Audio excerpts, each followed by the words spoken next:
Muito boa tarde, na graça e na paz do nosso Senhor e Salvador Jesus Cristo. Estamos mais uma vez nessa live ao vivo. Eu divulguei que nós íamos ter uma live falando sobre a política e a igreja. Como que ela poderia andar? Interessante que estamos vivendo dias difíceis, dias de trevas, dias de confusão no cenário político, no cenário até mesmo cristão, porque Deus não chamou ninguém para ser evangélico. Quem disse que você é evangélico, foi a revista Veja. E nessa tarde, dia 14 de maio de 2020, estamos aqui mais uma vez nessa publicação. No decorrer dessa mensagem, vou estar citando alguns pontos que é interessante você depois pesquisar. Você que é um estudante da Palavra de Deus, você que tem alguma formação teológica, é bom você conferir comigo, se inscrever no nosso canal, o nosso ministério, o Ministério Apostólico Santuário de Adoradores em Belo Horizonte, Minas Gerais, município de Santa Luzia. Estamos aqui trabalhando, fazendo a obra de Deus com a verdade. E ontem nós ministramos sobre os 5 ministérios, que o apóstolo Paulo fala em Efésios capítulo 4, do 11 em diante. Quais são as funções dos 5 ministérios para a igreja de hoje? A igreja que é pastoral, ela tem que ter o profético, tem que ter o evangelístico, tem que ter o mestre e também tem que atuar no envio. Jesus disse isso em Marcos, Mateus e Lucas sobre o envio às nações para pregar o evangelho a toda criatura. E nós temos uma responsabilidade muito grande de anunciar, não anunciar como um didático, não anunciar como alguém que conhece a letra, mas não tem intimidade com o Espírito. E o propósito dessa live hoje é falar sobre isso, sobre a igreja e a política. Eu tenho um material que eu publiquei, que eu escrevi, falando sobre a história da igreja, do início até a era da Igreja Assembleia de Deus, do Brasil, 1900 e alguma coisa. E nós temos assim, eu fiz um resumo, porque é muita coisa para podermos falar aqui. E eu não quero enfadar você, eu não quero te enfadar com muita didática, porque eu quero que você entenda qual é o seu papel fundamental e principal dentro de uma sociedade que não está entendendo o que está acontecendo. Eu tenho acompanhado alguns canais de jornalismo, canais sérios, como Pingo Luiz, da Jovem Pan. Tenho acompanhado também a Tarde Livre, que são canais que são muito interessantes, pessoas que não são presos à política nem a partido, são pessoas que são realmente livres e democráticas, anunciando, falando, explicando e trazendo realmente para a sociedade o esclarecimento. O grande problema hoje de muita gente é que compartilha aquilo que não entende, não tem afinidade, e sai compartilhando, sai publicando, e as pessoas não estão assim mais preocupadas em fazer uma análise, fazer um autoexame, ver o que realmente é verdade, o que realmente não é verdade. E essa live tem esse objetivo. Antes de mais nada, quero deixar o meu WhatsApp, se você quiser me chamar no WhatsApp, conversar comigo, estou aqui à disposição. Eu fui reconhecido como apóstolo em 2013 pelo apóstolo Roy Pilley, da África, do Urban. Somos ligados a uma conexão apostólica, onde o nosso desejo é ser como Jesus que ele não foi, ele é. Jesus não foi, ele é. Ele é o mesmo ontem, hoje e eternamente.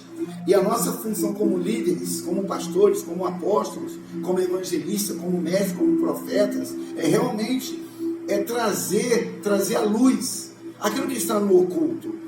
Nós não temos mais tempo, irmãos, para ficarmos brincando, sabe, no beabá de dizer não. Eu falei até esse dia na nossa mensagem, que o evangelismo hoje não é mais Jesus te ama, ou existe um céu e um inferno. Hoje a mensagem é você ser a carta viva lida perante os homens.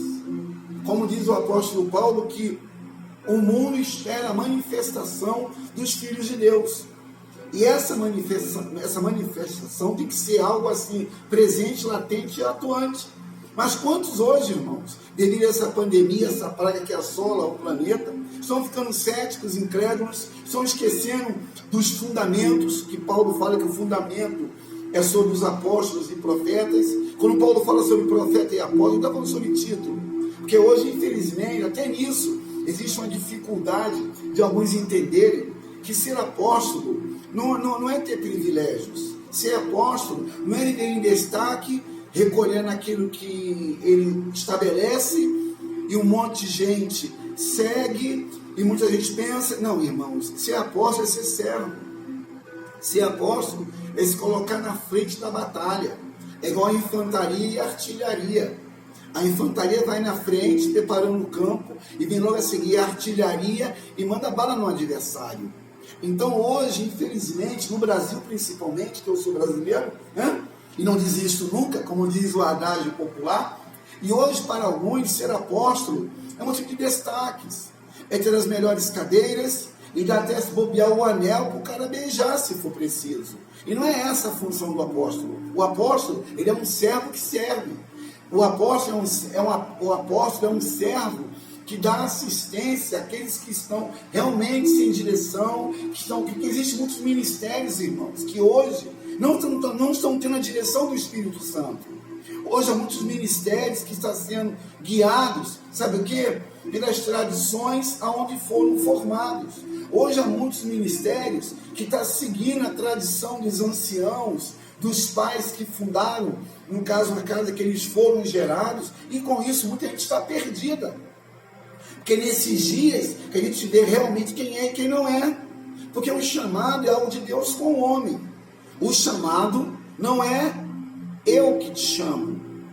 É Deus que chama através de pessoas que entendem o que é um chamado. Interessante que eu escrevi aqui, nesse material que eu publiquei, que eu escrevi, o seguinte: em uma ordem lógica, podemos admitir que Deus fundou a igreja, Jesus Cristo formou a igreja e o Espírito Santo confirmou a igreja. Assim, o projeto no coração de Deus, a formação pelo ministério de Cristo e a confirmação, e no dia de Pentecostes, pelo poderoso derramamento do Espírito Santo. Aleluia! Lindo, né? Eu vou repetir. Deus fundou a igreja, Cristo formou a igreja e o Espírito Santo confirmou a igreja. A palavra igreja no grego vem de eclesia, que significa chamados para fora para servir. Eu estou acrescentando esse chamados para fora para servir, porque hoje muita gente não quer servir ao corpo. Hoje muitos querem servir a si e não quer servir ao seu próximo.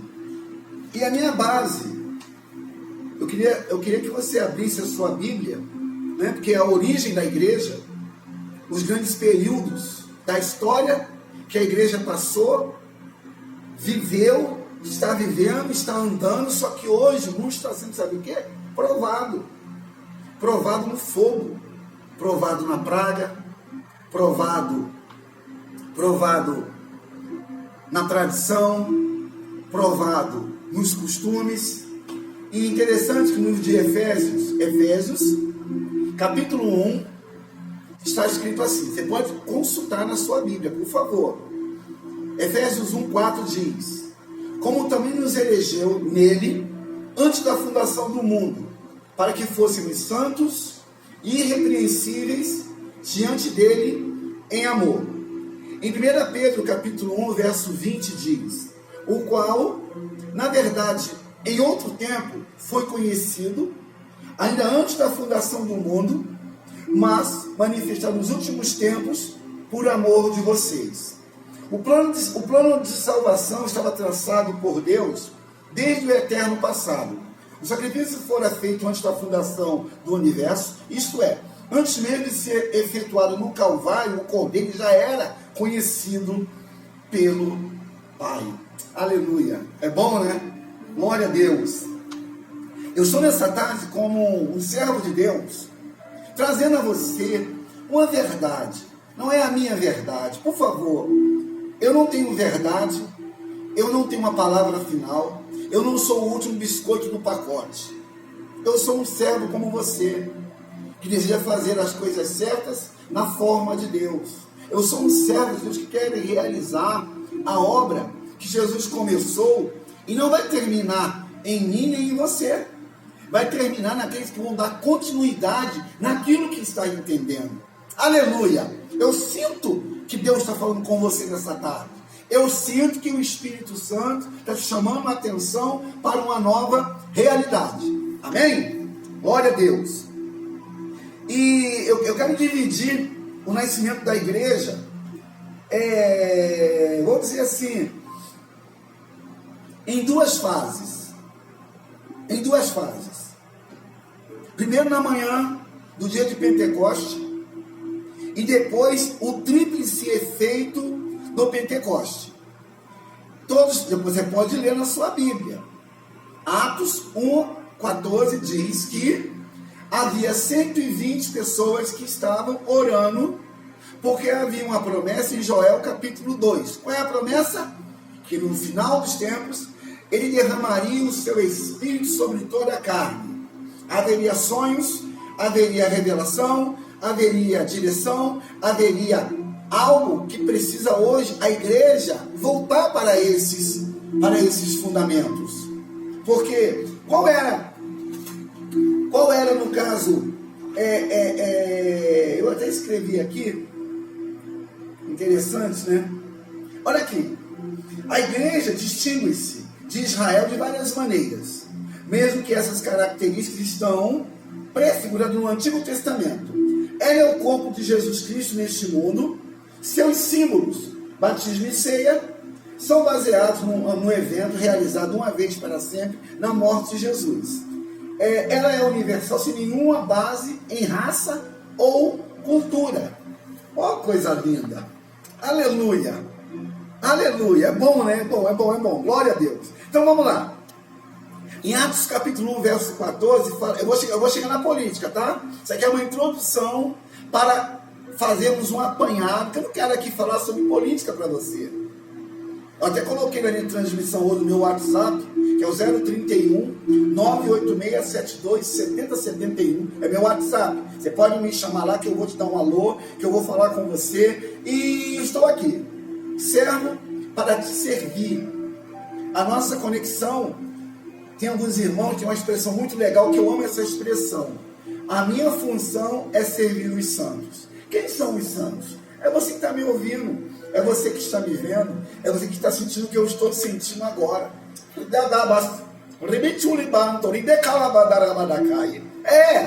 É lindo quando sentimos essa ação, essa unção e essa direção que vem do alto para mim e para você. Por isso que vale a pena. E o interessante é que no dia de Pentecostes havia 120 cabeças que orava, e diz a palavra que era uma mente e um coração. Era uma mente e um coração, ou seja, havia unidade. Hoje, irmãos, aqui principalmente em Minas Gerais, existe uma dificuldade de ajuntamento de liderança que tem uma palavra. Porque, meu irmão, eu tenho uma palavra, você tem uma palavra. Só que as nossas palavras não são nossas. São daqueles que habitam em mim, que habitam em você. Você não tem uma palavra na sua vida. Você tem uma palavra que não é tua e que a tua obrigação é manifestá-la a todos os homens. É bom, hein? Está sentindo aí? Eu também. E a gente observa que dessas 120 cabeças,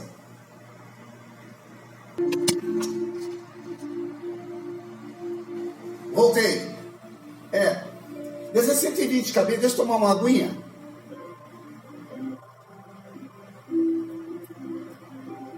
Dessas 120 cabeças, havia um coração e uma mente. Havia um desejo pelo que havia sido dito através de um profeta que não viveu essa realidade, mas anunciou essa verdade. E aqueles que creram, viram, viveram e transmitiram.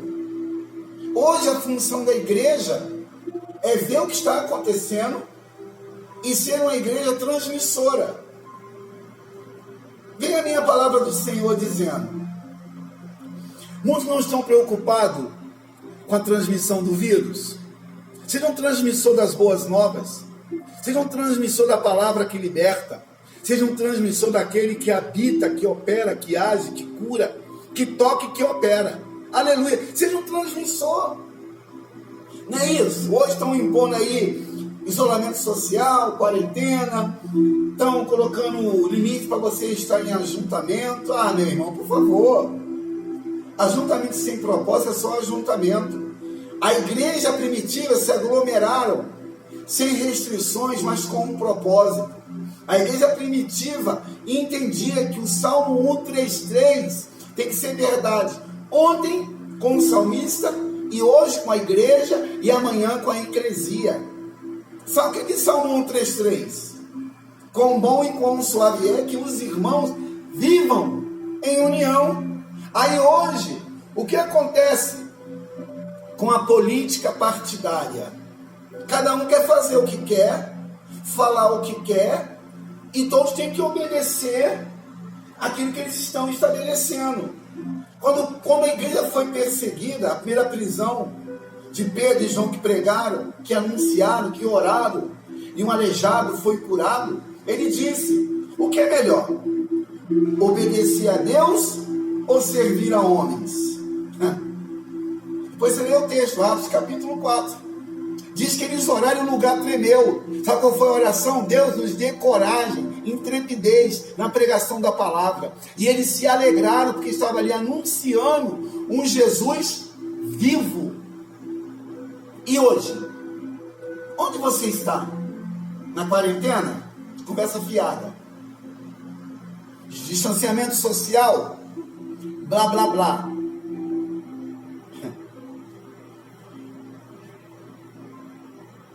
No dia de Pentecoste, havia 120 que oravam juntos.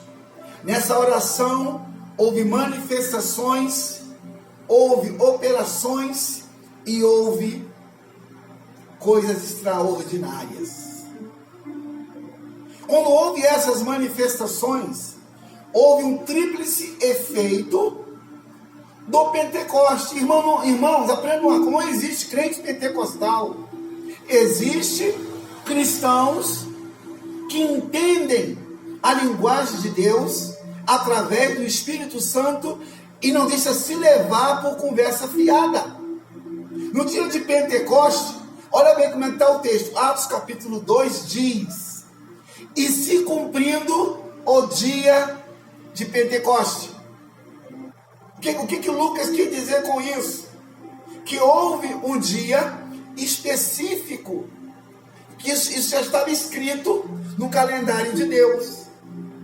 Então hoje o que acontece na terra, naqueles que crêem nos dons espirituais e nas manifestações da ação de Deus, não é novidade. Pelo contrário, eu quero mais, eu quero sentir mais, eu quero ter mais, e eu sei que Deus pode nos dar mais. Aleluia, aleluia, Deus pode nos dar mais, mas para Deus dar mais, tem que haver menos de você. Aleluia. Aleluia. Para haver mais de Deus, tem que haver menos de você. Para haver mais de Deus, tem que haver menos de você. O que João Batista disse? Que ele cresça e eu diminua. Foi a palavra de João Batista quando anunciou acerca do Messias. E nessa tríplice ação do Espírito no dia de Pentecoste, o que aconteceu com os discípulos? Anote aí. Primeiro, iluminou as suas mentes. Até então estava obscura, mas havia uma oração de entender aquilo que Joel tinha dito, porque o povo examinava as escrituras. Não era o papel, era o papiro, era o pergaminho, né? O povo examinava os pergaminhos para ver se realmente o que estava escrito iria acontecer. Então, quando o povo começou a orar, o Espírito Santo começou a iluminar a mente dos discípulos. Primeiro. Segundo, compreenderam que o reino não era político. Ah, que coisa maravilhosa! Irmãos, isso aqui é filé mignon sem gordurinha, para não mexer com o teu coração. Isso aqui é um filé mignon, né? É o cupim, né? Aquela carne saborosa do boi, né? Carne vermelha. E compreenderam que o reino não é político. E terceiro, deveriam estar totalmente na dependência do Espírito Santo. Oh, maravilha! Que coisa maravilhosa! Eu vou repetir. Desculpa. A tripliciação do Espírito Santo no dia de Pentecoste. Primeiro, iluminou a mente dos que estavam entendendo aquilo que estavam ouvindo e sentindo. Segundo, compreenderam que o reino com R maiúsculo, não era de Pilatos, não era de Herodes, não era de César, não era político, era o reino espiritual. E Jesus falou que a minha comida e a minha bebida é fazer o quê? A vontade daquele que me enviou e fazer a sua obra.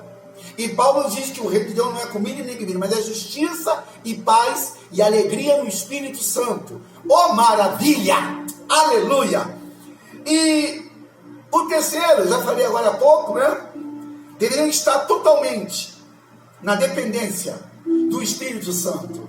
Ah, meu irmão, até chegar na política acabou o dia. Até chegar onde eu quero chegar, eu não quero eu não quero aqui te enfadar falando do que está acontecendo. Se você acompanha aí a Rede Bobo, você vai ver que o dia inteiro tudo é contra o nosso presidente. Que o nosso presidente, olha o nome do camarada, Jair Messias.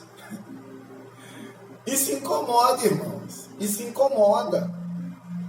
E o Jair Messias, Bolsonaro, ele foi eleito pelo voto popular. Então, nós temos que orar pela nossa nação, porque é muita confusão, é muita perseguição, por uma questão partidária, por uma questão de interesses corruptos.